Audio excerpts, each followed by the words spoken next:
সবাইকে আবার একবার স্বাগতম জানাই আমাদের আজকের এই অন্য একটা সেটে। আজকে আমরা সেট নম্বর 9 নিয়ে আলোচনা করব। আপনারা দেখতে পাচ্ছেন, তো আমরা এই ধরনের বেঙ্গলি এবং প্যাডাগজির বেঙ্গলি প্লাস ইংলিশ প্যাডাগজির সিরিজ স্টার্ট করেছি। তো এই সিরিজের আজকে আমাদের নবমতম ক্লাস, অর্থাৎ 9 নম্বর ক্লাস আপনারা দেখতে পাচ্ছেন। তো তার আগে আমরা 8টা সেট আপলোড করে দিয়েছি, আপনারা ইউটিউবে ফ্রি অফ কস্টে পেয়ে যাবেন। যদি আপনারা দেখে না থাকেন তো অবশ্যই দেখে নেবেন। তো এই ধরনের সেটে আমরা কি করি, বেঙ্গলি এবং ইংলিশ প্যাডাগজি নিয়ে আলোচনা করি, যেখানে একসঙ্গে বাংলা এবং ইংলিশ দুটা ভাষারই আপনাদের মজবুত হওয়ার বা বলিষ্ঠ রাখে। চলো দেরি করবো না, একদম তাড়াতাড়ি আজকের যে সেট, এই সেট আমরা আলোচনা করব।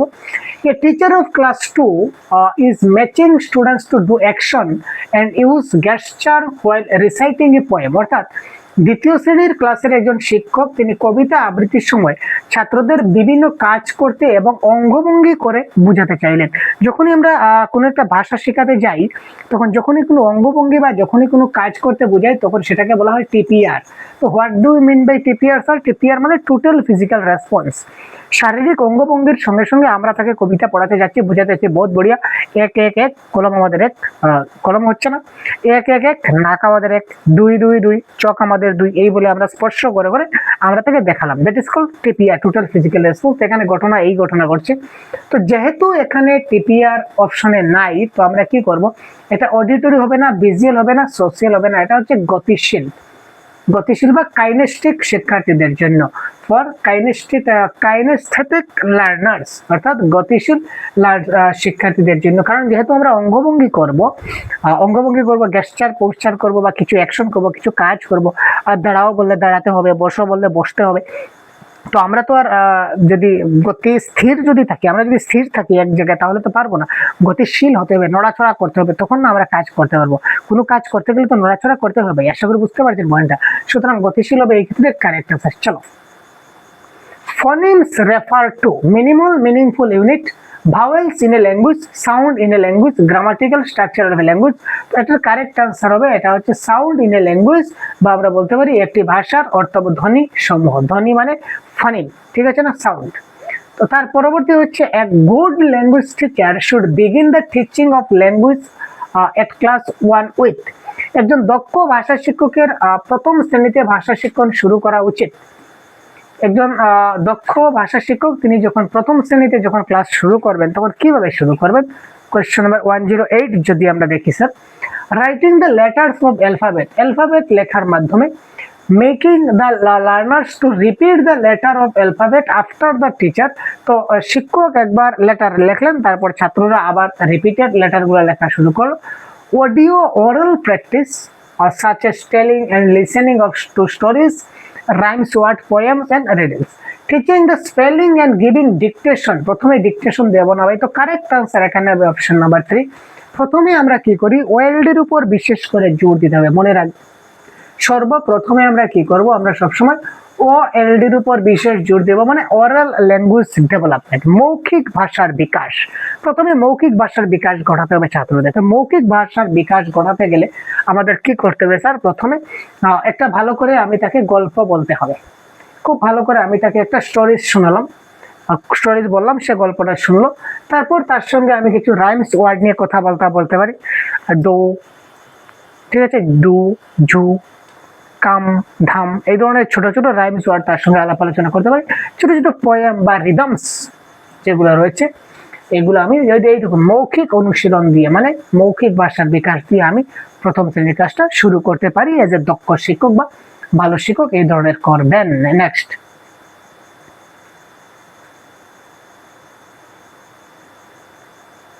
a language teacher gives a starts of group story writing. She started the story with, once upon a time there was a little girl. Then she asked the groups to add on a sentence to the story. One student will record the response in a group. This activity is used to enhance. এখানে কি হবে sir? এই পিপিপিপি present practice product বলে কোনো কিছু নাই, English language teaching বলে কোনো কিছু হয় না। ঠিক আছে, তো এই দুইটা আমরা ক্যান্সেল করলাম। তো এখানে 109 এর কারেক্ট আনসার আমাদের কি হবে? একজন ভাষা শিক্ষক দলগতভাবে গল্প লেখার কাজ দিলেন। তিনি গল্পটি শুরু করলেন।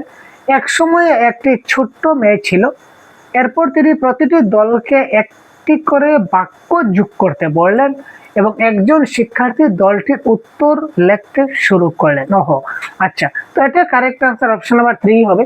প্রেজেন্ট, প্র্যাকটিস এবং প্রোডাক্ট, এটা হবে এই ক্ষেত্রে, এখানে বিআইসিএস বা সিআইপি হবে না, আমি ভাবছিলাম এইগুলো হবে। তো এটা অপশন নাম্বার 3 হবে 109। কেন হবে দেখি। প্রথমে কি করা হচ্ছে, গল্প বলার তিনি কাজ দিলেন, অর্থাৎ প্রথমে গল্পটা শুরু করলেন যে এক সময় একটি ছোট্ট মেয়ে ছিল। প্রথমে গল্পটাকে প্রেজেন্ট করা হলো, প্রথমে গল্পটাকে উপস্থাপন করা হলো, প্রেজেন্ট করা হলো। তারপর তিনি প্রত্যেকটা দলকে একটি করে বাক্য জোর করতে বললেন, যে তোমরা প্রত্যেকে একটি করে বাক্য এটার সঙ্গে অ্যাড করো। তার মানে এটাকে প্র্যাকটিস হলো, যোগ করো মানে তোমরা নিজে থেকে কিছুটা প্র্যাকটিস করো। তারপর একজন শিক্ষার্থী দলটির উত্তর লিখে রাখলো, তারপর এটা প্রোডাক্ট হলো। সুতরাং প্রেজেন্ট, প্রোডাক্ট, প্র্যাকটিস হবে এই ক্ষেত্রে কারেক্ট আনসার। চলো,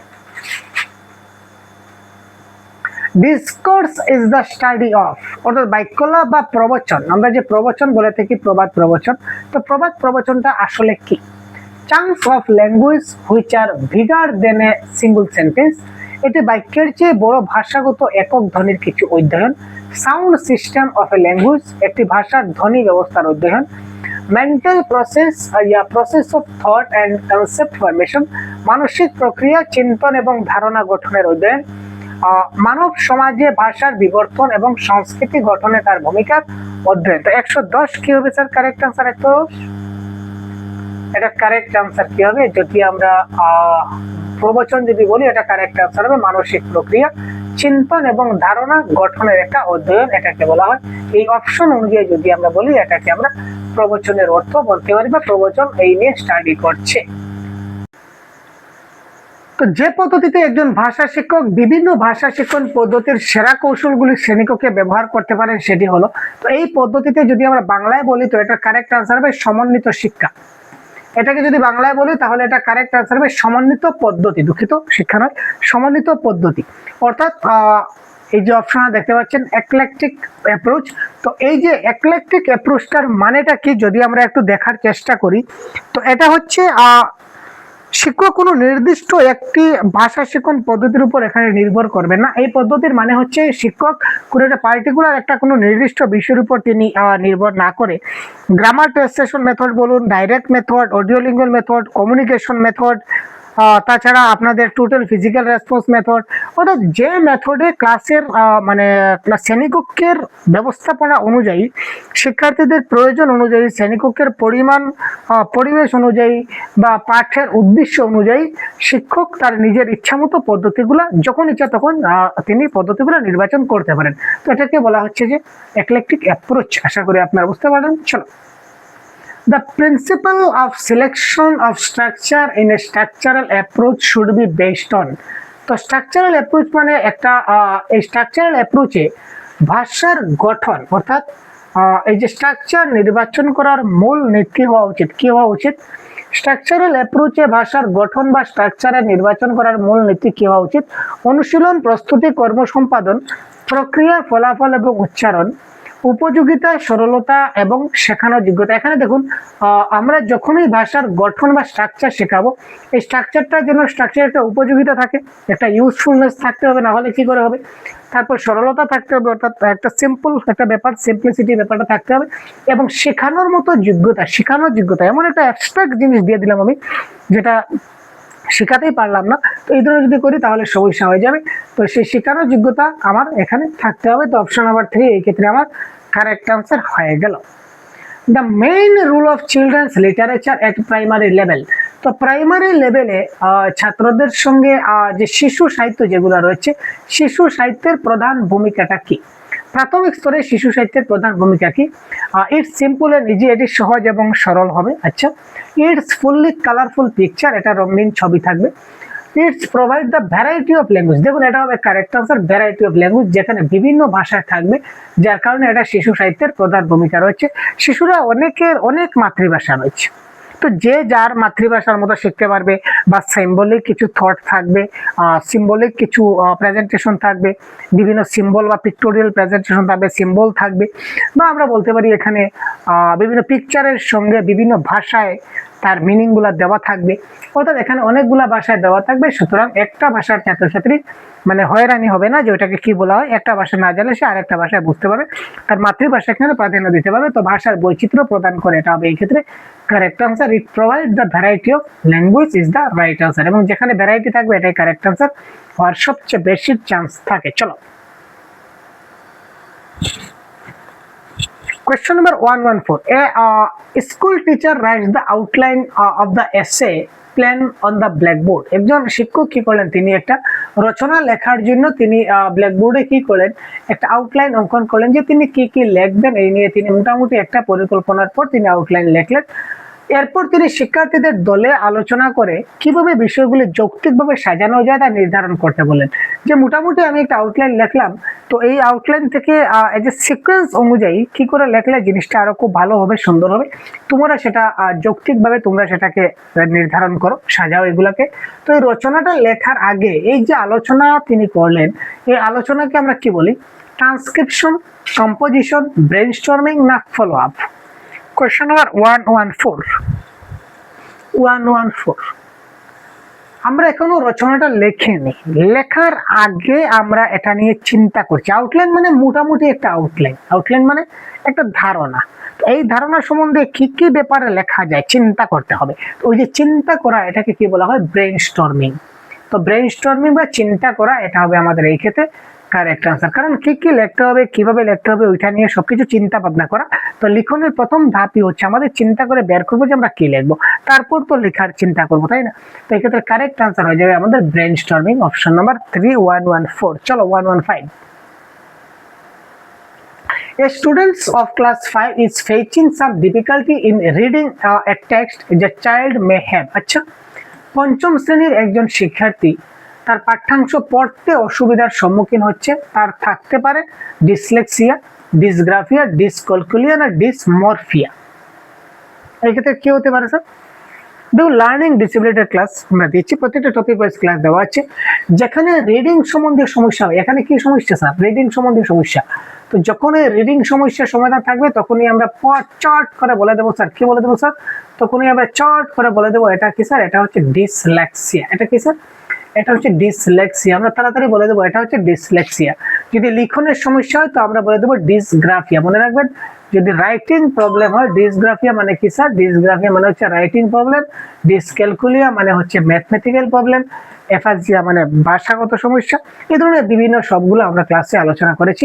এই ক্ষেত্রে কারেক্ট আনসার হবে পড়ার সমস্যা, রুক যাওয়াই, রুক জানা।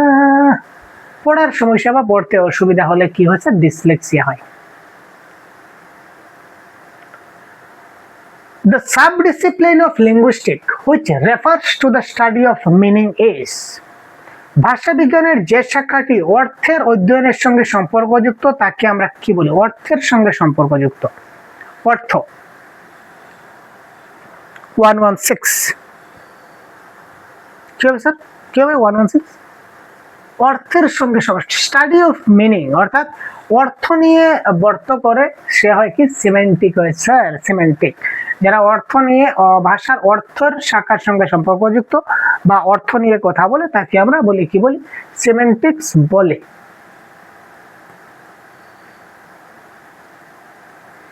Which of the following is not true about role play? Role play মানে ভূমিকা পালন বা নাটক অভিনয় বলতে পারি, চরিত্র অভিনয় বলা যেতে পারে। তো চরিত্র অভিনয় বা ভূমিকা পালনের ক্ষেত্রে নিচের কোন বক্তব্যটি সঠিক নয়?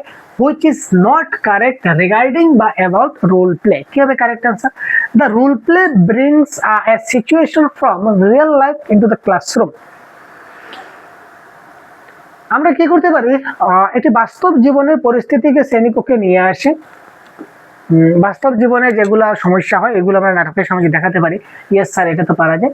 Students feel that they are really using the language for a communicative purpose. তো ছাত্ররা অনুভব করে যে ইয়েস, তারা আদৌ ভাষা ব্যবহার করছে কমিউনিকেটিভ অ্যাপ্রোচের জন্য, পারপাসের জন্য, যোগাযোগ করার জন্য তারা আসলে ভাষাটা ব্যবহার করছে, যাতে করে আমি যে ভাষাটা ব্যবহার করি আমার অপর প্রতিপক্ষ যাতে জিনিসটা বুঝতে পারে, তখন সে আমার কথা, আমার ডায়লগের সে রিডায়লগ দেবে। তো এই জন্য ভাষা ব্যবহারের একটা গুরুত্বপূর্ণ ভূমিকা এখানে রয়েছে। Students experiment with language they have learn. ছাত্ররা শিক্ষার্থীর শেখা ভাষা ব্যবহার করে পরীক্ষা নিরীক্ষা করতে পারে, যে তারা কতটুকু শিখলো না, কোন ভাষা নিয়ে তাদের কি রয়েছে এটা তারা বুঝতে পারে। Students are supported to do the role plays of the text book.